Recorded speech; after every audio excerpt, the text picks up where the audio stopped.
आप सबको हमारे चैनल पर फिर से स्वागत है।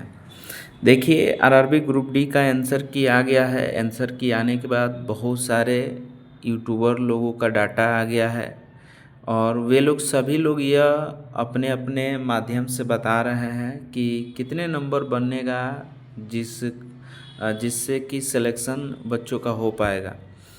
और मैं इस बात को अभी बता रहा हूँ। मैंने पिछले भी वीडियो में बताया था कि जिनका भी चाहे वो हार्ड शिफ्ट हो या इजी शिफ्ट हो, देखिए हार्ड वाले या इजी वाले, ठीक है, देखिए चाहे वो हार्ड शिफ्ट हो या इजी शिफ्ट हो, उसमें ज़्यादा फ़र्क नहीं पड़ेगा। आपको 3 से 4 नंबर का डिफरेंट देखने को मिलता है।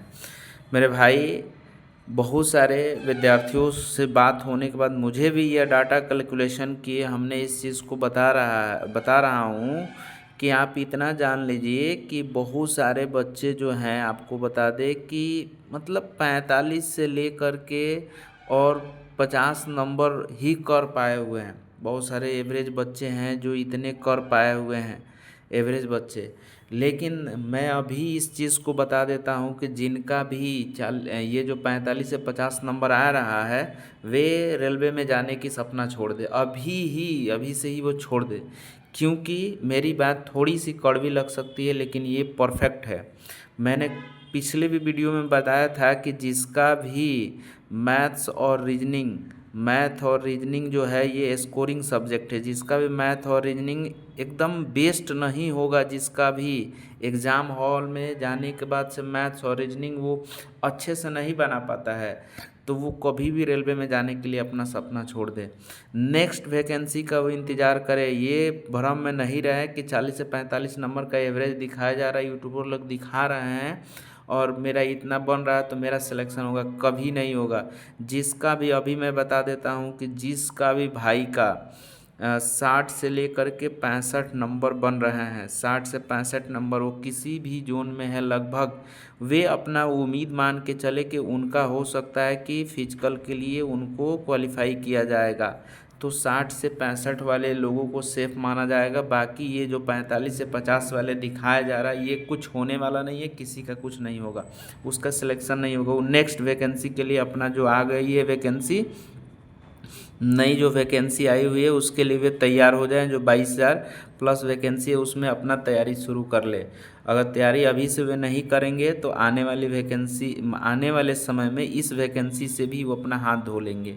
तो मेरे भाई, मैं अभी आपसे ये कहना चाहता हूँ कि मैं खुद जानता हूँ कि एग्ज़ाम का प्रेशर कितना रहता है, कि आपको लगेगा कि आपने 70 नंबर क्वेश्चंस किया, 75 क्वेश्चंस किए, लेकिन जब आप एग्ज़ाम हॉल से बाहर निकलते हैं तो वहीं पे आप 5 से 7 क्वेश्चंस डिस्कशन में ही आपको लगता है गलत हो गया, और हो ही जाता है।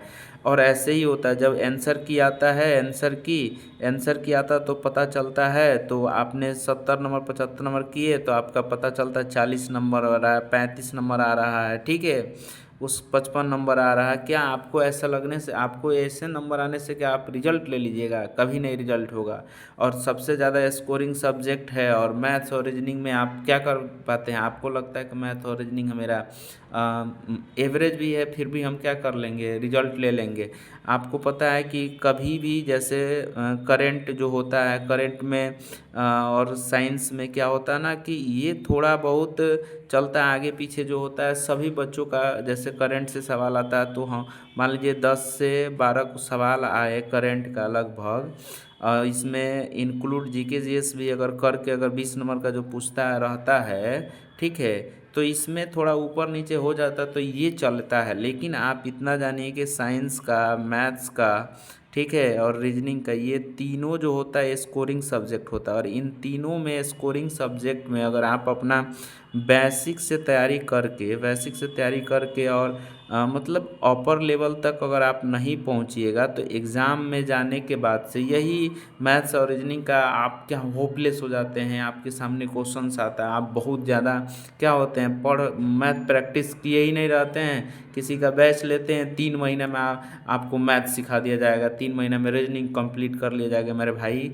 4-4 साल 5-5 साल से लोग तैयारी कर रहे हैं। बहुत सारे ऐसे लोग हैं जो 2018 वाली वैकेंसी, 2019 वाली वैकेंसी, ठीक है, उसके बाद 20, ठीक है, इस तरह से जो भी वैकेंसियाँ लगभग आई हुई हैं अभी तक की वैकेंसी में, ठीक है ना, अपना तैयारी करते हुए अपना तैयारी कर रहे हैं। जो भी विद्यार्थी हैं, पुराने विद्यार्थी हैं, वे उनको क्या है ना कि अपना बेसिक ठीक करने के बाद से वे लोग क्या करते हैं, प्रैक्टिस शुरू अपना करते हैं। प्रैक्टिस करके सही गाइडेंस के अनुसार अपना तैयारी करते हैं और वही क्या करते हैं, अच्छा स्कोर कर पाते हैं। अच्छा स्कोर करने का मतलब ये हुआ कि अपना रिजल्ट लेने का प्रयास वे करते हैं। तो मेरे भाई अभी भी समय है, आप ये जो है जितना आपका एवरेज नंबर ये 40-45 दिखाया जा रहा है, ठीक है, 55 नंबर जो भी दिखाया जा रहा है, ये इतने वाले लोग संभल जाइए, इनका कुछ होने वाला नहीं है। आप अपना क्या कर लीजिए, तैयारी फिर से नेक्स्ट वैकेंसी के लिए शुरू कर दीजिए। और मैं आपको कह रहा हूँ कि मैथ्स और रीजनिंग, ठीक है, मैथ और रीजनिंग आप अपना ठीक करिए, साथ में आप साइंस का बेसिक से पढ़ाई करते हुए आगे बढ़िए। मैं वादा करता हूँ और मैं ये चीज़ बता रहा हूँ कि अगली वैकेंसी में आप तुरंत रिजल्ट करिएगा, ठीक है ना। तो इस तरह के वैकेंसी से आप क्या करिए, तैयारी में लग जाइए। और जिनका भी देखिए जो एएलपी वाले हैं जिनका बाकी है, ठीक है, जेई वाले जो जिनका भी है एग्ज़ाम अभी बाकी है, एनटीपीसी का भी जो है एनटीपीसी का एग्ज़ाम भी होने वाला है। ये मेरे भाई आप अभी से ही क्या करिए कि मैथ्स का बढ़िया से प्रैक्टिस करिए, रीजनिंग का प्रैक्टिस करिए, ठीक है। साइंस आप एनसीईआरटी से पढ़िए, एकदम एनसीईआरटी बेस्ड साइंस आ रहा, तो ये चीज़ें आप कवर करके जाइए। और जो अभी जो है मान लीजिए कि जो ग्रुप डी वाला फॉर्म भरा रहा है, इसकी जो एग्ज़ाम लगभग आप मान के चलिए कि वही आपका अक्टूबर या नवंबर के आसपास इसका एग्ज़ाम होगा। तो इसको भी आप मतलब तैयारी करते हुए चलिए। ये नहीं कि हम तैयारी अच्छे से नहीं करेंगे और ये सोच कर चलेंगे कि फिर से हमारा एग्ज़ाम निकल जाएगा, तो ऐसा कुछ होने वाला नहीं है। आप बढ़िया से तैयारी करते हुए, बेसिक से सीखते हुए, और आप इस ग्रुप डी वाले एग्ज़ाम से आपने जो गलतियाँ किया है, अभी जो आपका आंसर किया है 26 वाला, तो ये इससे आपने जो जो गलतियाँ किया है उस गलती को सुधार करिए। नेक्स्ट आप प्रयास करिए कि जो भी मेरा एग्ज़ाम है उस एग्ज़ाम से हम कुछ ना कुछ नया चीज़ें सीखें, और नया चीज़ें जब भी आप सीखिएगा तो वो अप्लाई करते हुए चलिएगा। दूसरी चीज़ है, बहुत सारे भाई जो हैं, आप देखिए कि आप प्लान भी बना के चलिए, ठीक है, प्लान बी भी आप चलिए। देखिए कि आप मान लीजिए कि अगर आपका हाइट अच्छा है तो एसएससी में आप भरे हुए हैं, तो एसएससी में भी मैथ्स और रीजनिंग आपके पूछे जाते हैं, ठीक है, हिंदी इंग्लिश पूछे जाते हैं। तो वहाँ भी आप क्या करिए, बढ़िया से प्रैक्टिस करिए कि अगर मान लीजिए कि आपका रेलवे में किसी तरह का एग्ज़ाम में दिक्कत हो गया, नहीं आपका रिजल्ट बन पा रहा, तो एसएससी वाली एग्ज़ाम अभी पोस्टपोन्ड हुआ है, एग्ज़ाम उसका भी होगा, उसको भी बढ़िया से तैयारी कर लीजिए। यूपी पुलिस वाली जो वैकेंसी के लिए शायद उसका भी फॉर्म भराया हुआ है, उसको भी आप बढ़िया से तैयारी करिए, ठीक है। उसमें भी सिमिलर पैटर्न में मैथ रीजनिंग आपको पूछा जाता है, तो वहाँ भी आप करिए, ठीक है। अगर बहुत सारे हमारे भाई बिहार से बिलोंग करते हैं तो बिहार एसएससी का वे फॉर्म भरे होंगे +2 वाले, ठीक है। और इस तरह से है, ठीक है ना, बिहार एसएससी की वैकेंसियाँ आई हुई थी। बिहार मतलब कि बिहार में बहुत सारी वैकेंसियाँ लगभग, अभी देखिए अगर कोई भाई डीएलएड बीएड अगर किए होंगे, ठीक है ना, डीएलएड अगर बीएड किए होंगे तो वो जान लीजिए कि बिहार में TRE 4 करके वैकेंसी का नोटिफिकेशन आगाज़ कर दिया गया है, ठीक है।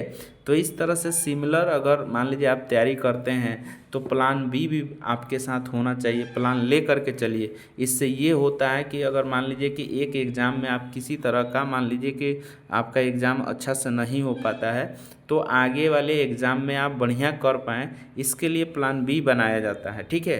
तो आप मान के चलिए कि जितने भी मैथ्स से और रीजनिंग से संबंधित पेपर जो भी बन रहा है उसमें आप प्रयास करें कि ज़्यादा से ज़्यादा प्रैक्टिस से ही आपका क्या होगा, स्कोर बढ़ेगा।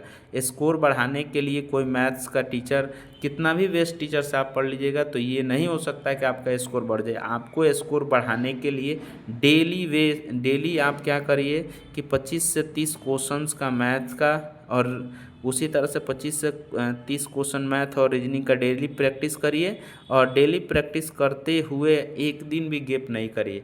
और प्रैक्टिस करने के बाद उसके बाद आप बाकी साइंस है और सोशल साइंस है, ठीक है, करंट है, तो उसको पार्ट वाइज बांट करके आप अपना समय दे करके उसको पढ़ाई करिए।